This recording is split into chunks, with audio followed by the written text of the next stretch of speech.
I've always been overwhelmed by a deep longing to fulfill my purpose. Even after accomplishing meaningful and great things, an unshakable void remained within me. No matter how much I poured into others, giving my time, my energy, and resources, but I found myself constantly depleted, longing for something more. I now realize that for the longest time, I was my own worst enemy. I've always known I was gifted, highly talented in many areas. And yet, when I looked at my life, I saw a frustrating contradiction. My reality did not reflect my gifting. By my own judgment, I was living far below my potential. I watched as others, some seemingly less talented, thrived and overtook me. I witnessed projects and programs inferior to mine gaining recognition and popularity while my work remained unseen, stagnant, longing for opportunities that never came. I wrestled with this for years. I asked myself hard questions. Why is this gift of mine not making room for me? Why am I watching others excel while I remain stuck? Is my purpose real, or am I deceiving myself? I doubted myself and I questioned my worth. But today, I can confidently say I am living and walking in my purpose. Now, what changed? At first glance, nothing. The world around me remained the same. The system did not suddenly recognize my worth. No one knocked on my door with an overdue opportunity. There was no sudden breakthrough, no external validation. But I changed. Me. I changed. How did I change? I stopped waiting for permission. For years, I unknowingly operated with a mindset that required others to acknowledge my gifts before I could fully embrace them. I waited for someone to discover me, to tell me I was good enough, to give me a stage. But then I realized something powerful.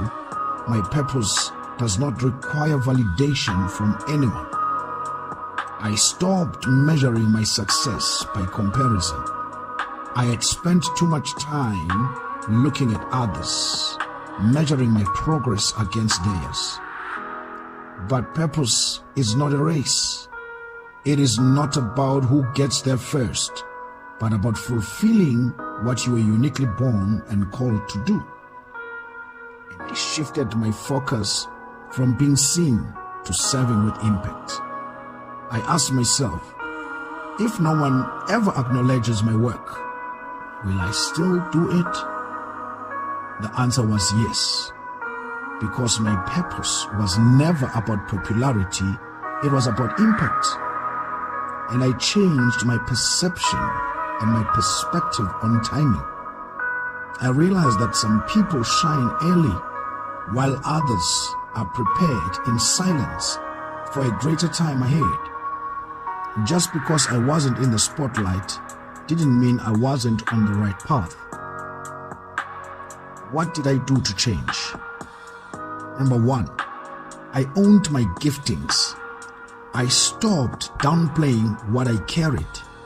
I started refining my skills, investing in myself, embracing my uniqueness. I am not like everybody or anybody. I am uniquely me, and my purpose and gifts are unique to me. 2, I created my own opportunities.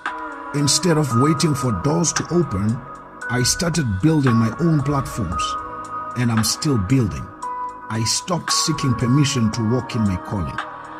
3, I let go of bitterness. Watching others succeed while I struggled was painful, but holding on to resentment would have poisoned my journey.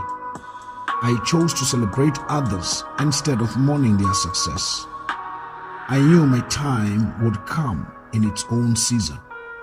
4. I became relentless. Purpose is not a moment. It is a lifelong pursuit. I committed to being consistent, even when no one was watching.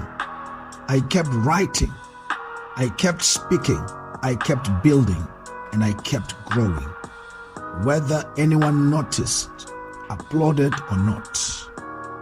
And what's the takeaway from all of this? If you feel like you are living below your gifting, if you are frustrated watching others thrive while you wait, I want you to know this. You are not forgotten. Your purpose is real. Your time is coming, but you must be willing to change. Not the world around you, but you. May the Lord help you to change the way you show up before Him and in the world. Stop waiting. Stop comparing. Start walking. Start building. Your moment is not ahead of you. It is within you. You were made for this. And I'm Lindani Lafoy.